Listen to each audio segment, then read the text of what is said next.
60 days, no arrest, no body, no answers. Somewhere in Tucson, Arizona, an 84-year-old grandmother named Nancy Guthrie is still missing. And the investigation surrounding her disappearance is growing more complex, more controversial, and more urgent by the hour. Tonight, we break down everything that has emerged at this 2-month mark. The dog that may have foiled a kidnapper's plan, the contractors being hunted down by federal agents, the sheriff whose own deputies voted him out with a unanimous voice, and the forensic technology that experts believe could crack this case wide open. If you are new to the True Crime Report, subscribe right now, because this is exactly the kind of case we were built to cover, and there is a lot more coming. I'm Sandra. This is the True Crime Report, and this is the full picture of what is happening in the Nancy Guthrie investigation on day 60. Let's set the foundation clearly, because context matters here. Nancy Guthrie is the 84-year-old mother of Today Show anchor Savannah Guthrie. She lived alone in a residential neighborhood in Tucson, Arizona.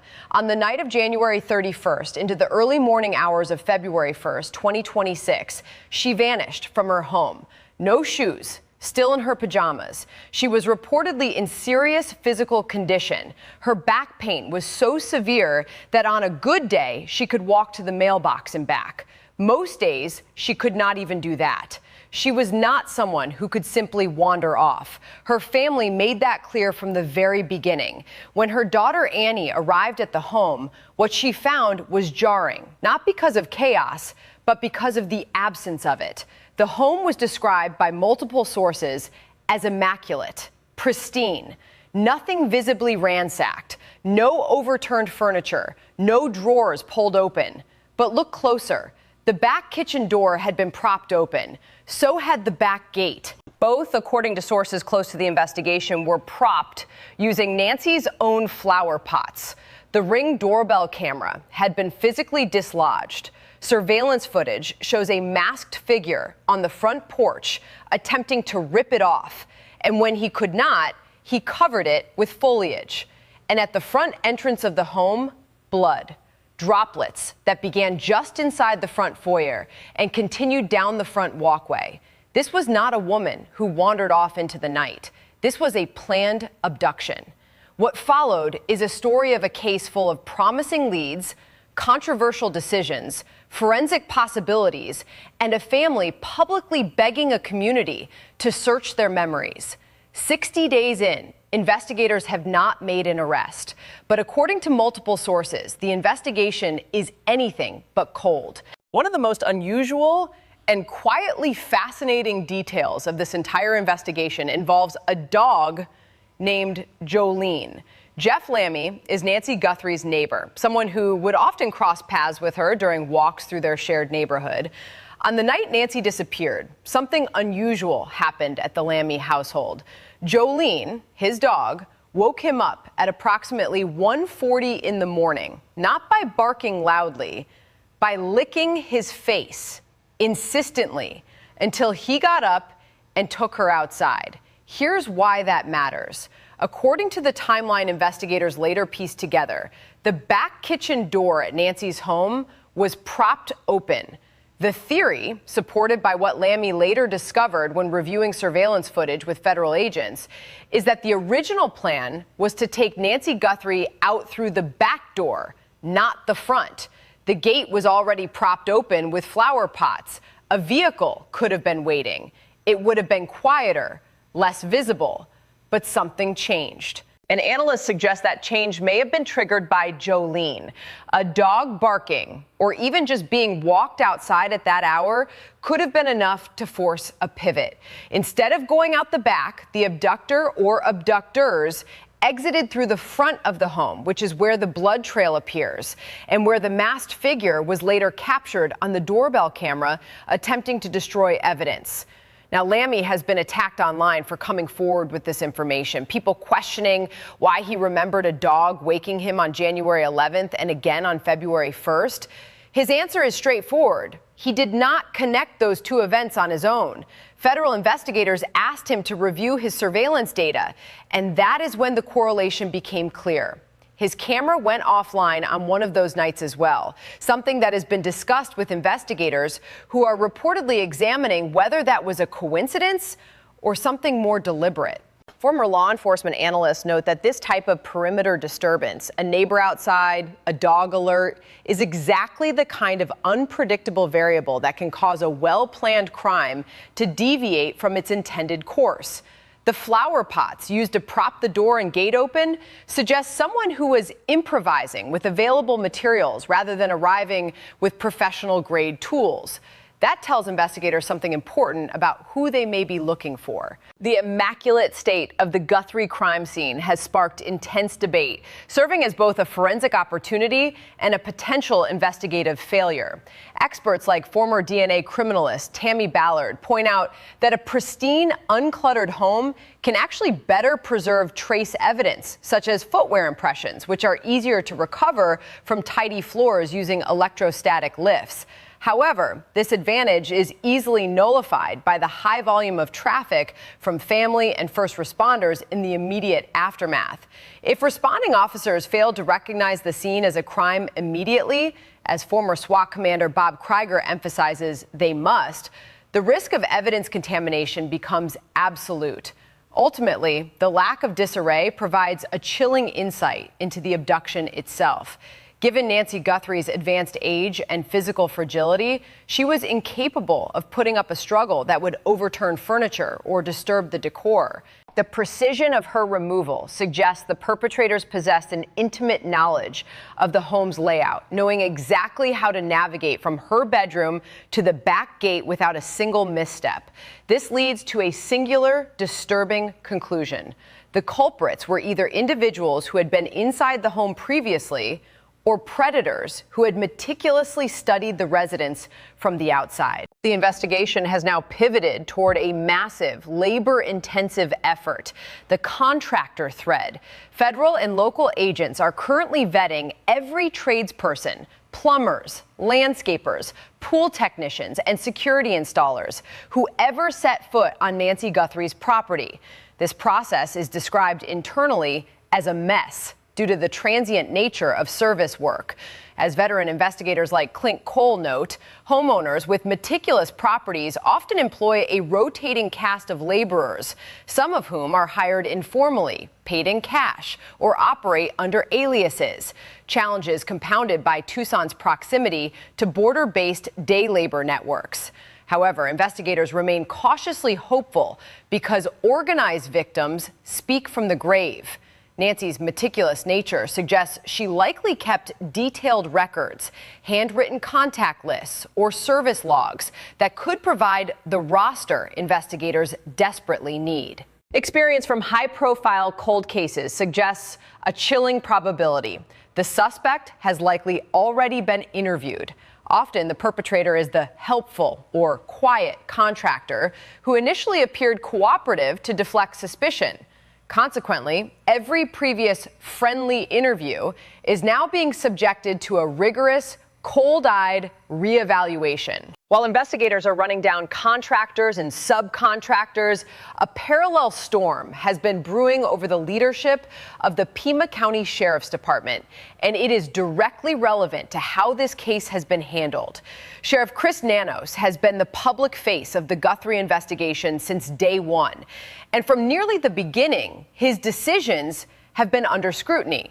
According to News Nation's senior national correspondent Brian Enton, who has been covering this case closely since it broke, the department entered a period of profound institutional crisis in the weeks surrounding the 60-day mark. The Pima County Board of Supervisors convened meetings specifically to address what they described as recently reported issues concerning the sheriff's work history and apparent related false statements. Questions about whether he accurately represented his background when he took the position. Questions about prior employment in El Paso that were not, according to critics, properly disclosed. And then there is the no confidence vote. According to Enton's reporting, a sergeant representing hundreds of Pima County deputies stood before the Board of Supervisors and delivered this verdict. The vote was unanimous. Every single deputy in the union, 100%, no confidence. The sergeant's message was unambiguous. The sheriff must resign. Rick Castigar, a former chief deputy who worked alongside Nanos for approximately 40 years and who actively encouraged Nanos to run for sheriff before eventually having a falling out with him, has spoken on record about what he believes went wrong in the Guthrie investigation specifically. Castigar's assessment, according to Enton's reporting, is that early searches were not proactive, they were reactive, pressured by public opinion rather than investigative instinct. That ground searches, which should have happened sooner, happened later, and that the sheriff was, in Castigar's words, not interested in other perspectives or other opinions. That includes, allegedly, the FBI. One of the most persistent criticisms of the early investigation is the delay in formally involving the FBI. Former law enforcement analysts have consistently noted that in a high-profile abduction case, particularly one involving a victim who cannot ambulate, where foul play is evident within hours, federal resources should be mobilized rapidly. The FBI brings behavioral analysis, cellular forensics, genetic genealogy capability, and institutional resources that a county sheriff's office, regardless of competence, simply cannot match alone. Nanos has maintained throughout that he handled the investigation properly and stands by his decisions. He has continued doing interviews with NBC, which multiple observers have noted with some curiosity, given Savannah Guthrie's employment at that network. The sheriff is an elected official. He cannot simply be removed by a board vote. He won his last election by approximately 400 votes. The recall effort currently underway would require a special election. And with 3 years remaining in his term, that effort is ongoing, but uncertain. What is not uncertain is this: the family of Nancy Guthrie deserves an investigation led with clarity, coordination, and competence. Whether those three things have been present is now itself a matter of public record. There is a dimension to this case that deserves its own space: the science of it. Genetic genealogy expert CeCe Moore has helped solve more than 300 criminal cases. She has spoken publicly about the Nancy Guthrie investigation, and her analysis is worth understanding carefully. The technique she specializes in, investigative genetic genealogy, has cracked cases that once seemed permanently unsolvable. It is what led investigators to Brian Kohberger in the brutal murders of 4 University of Idaho students in November 2022. DNA found on a knife sheath was traced through genealogical databases to a relative of Kohberger's and then matched to a DNA sample taken from a discarded Q-tip outside his parents' home. It is also what finally identified the Golden State Killer, Joseph James DeAngelo, after decades of failure using conventional methods. Investigators placed DNA from a semen sample into a genealogical database and mapped their way through family trees until they found their man, eventually confirming the match with DNA from tissue he had discarded. In the Guthrie case, the forensic picture is more complicated. According to sources close to the investigation, there is a mixed DNA sample from the home. Mixed samples present serious challenges, separating out a perpetrator's genetic profile from environmental DNA, touch DNA, and the DNA of legitimate residents and visitors requires sophisticated laboratory work. The specific deconvolution technology required for this kind of mixed sample may, according to Moore's analysis, not yet exist in a deployable form. That is a sobering reality, but it does not mean forensic science is at a dead end here. Moore has raised the possibility of a second crime scene.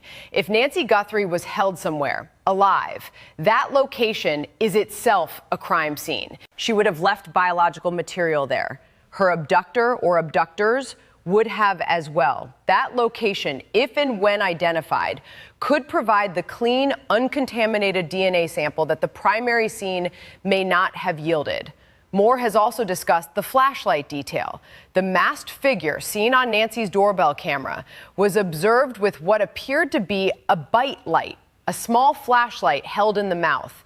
Investigators believe he may have had this in his mouth for a significant portion of the time he was inside the home. If he removed it, set it down, touched it, left it anywhere, that object would carry his DNA. and he would almost certainly not have known to retrieve it. Her conclusion is consistent with what other forensic professionals have said. This perpetrator left his DNA inside that home. Finding it is a matter of looking in the right places with the right tools. Moore cited a parallel case that occurred almost simultaneously. An 85-year-old grandfather named Chris Bogosian kidnapped in Australia in February 2026 in what investigators believed was a case of mistaken identity. He was taken from his home by armed, masked individuals late at night. He was held at a location where, by the time authorities identified it, he was no longer present, but he had been there, and so had his captors. The forensic evidence they left behind was substantial. That case ended in tragedy.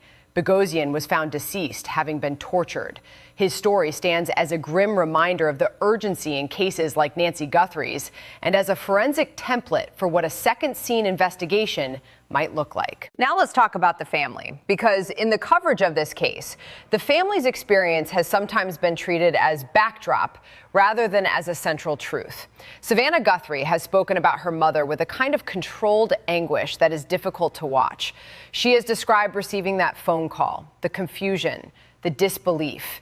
She has described her mother's physical condition, a woman who lived with severe back pain, who could not walk to the mailbox on most days, who was helpless against whoever came through that door in the early hours of February 1st.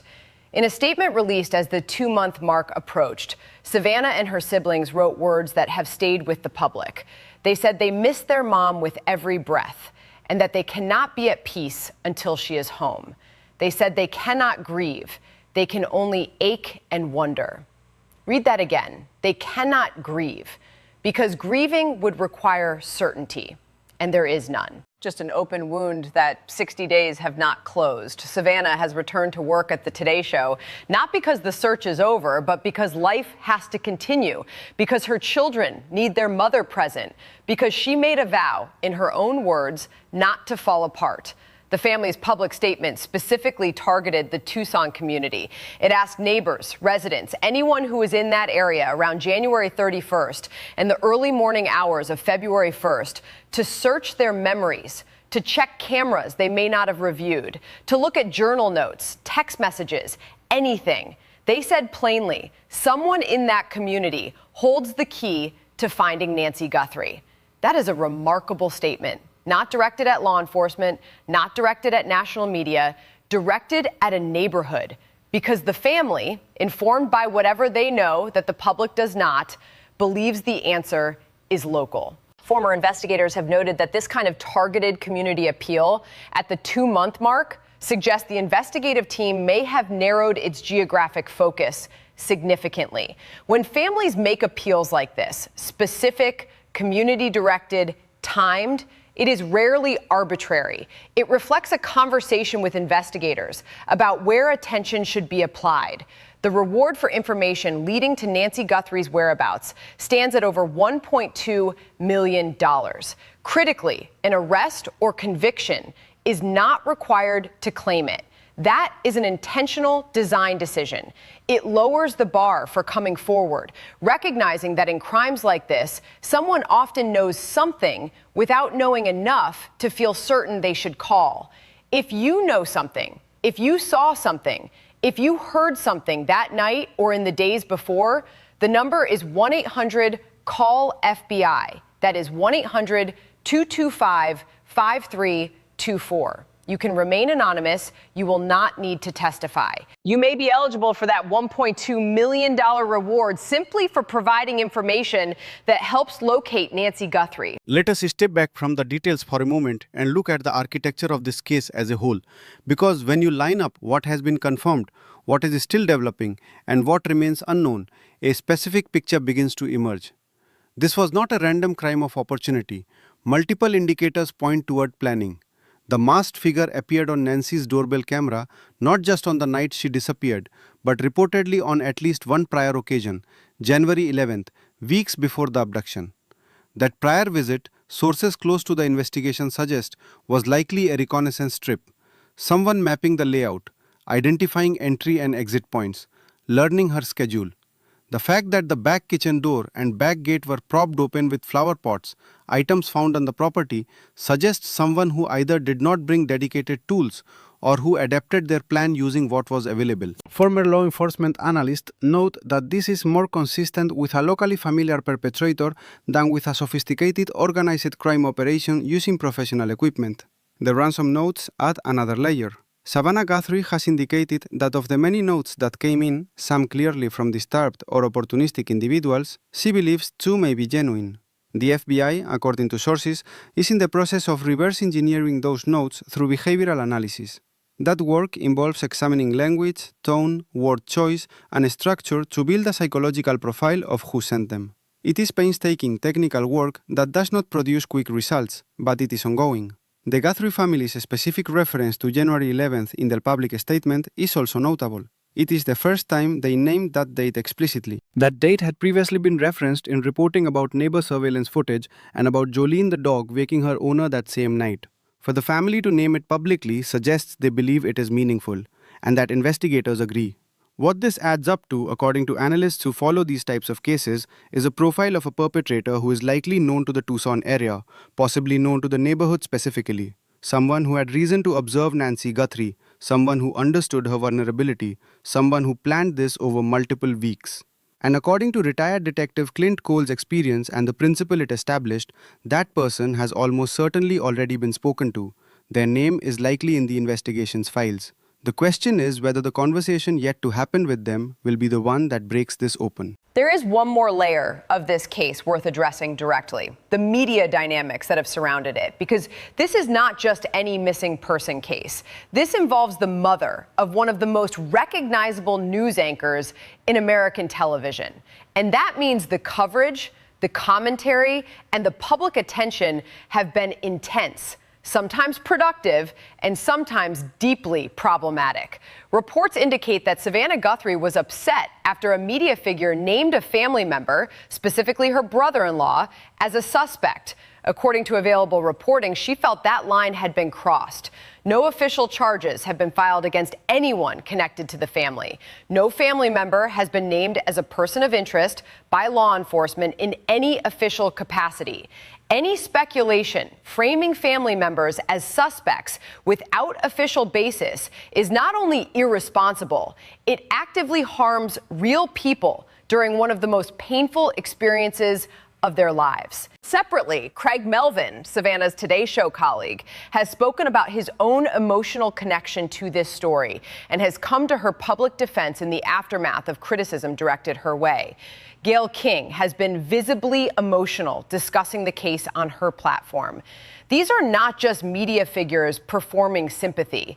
These are people who know Savannah Guthrie personally, watching her family go through something devastating in public while trying to maintain any semblance of private grief. The online community has also played a complicated role. Neighbor Jeff Lammy, whose dog Jolene may have altered the course of the abduction, was targeted with hostility online after coming forward with information. People questioned his timing, his motivations, his memory. This kind of reaction discourages witnesses from speaking. Let that land for a moment. In a case where investigators are pleading for the public to come forward, where a $1.2 million reward exists for information, the online behavior towards someone who voluntarily cooperated with the FBI and shared potentially critical details was to attack him. Former investigators have consistently said that community cooperation is the most undervalued investigative resource in cases like this.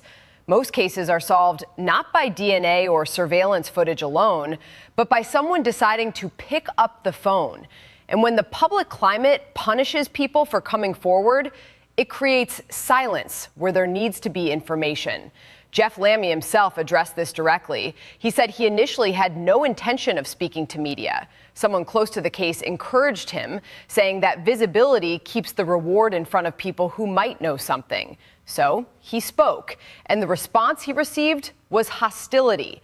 He went forward anyway. And what he shared has added a credible, verifiable data point to the investigation's timeline.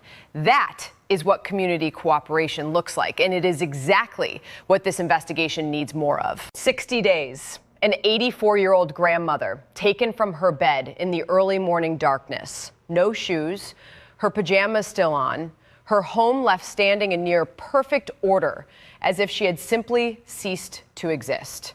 2 months later, the FBI is still working. Investigators are still interviewing.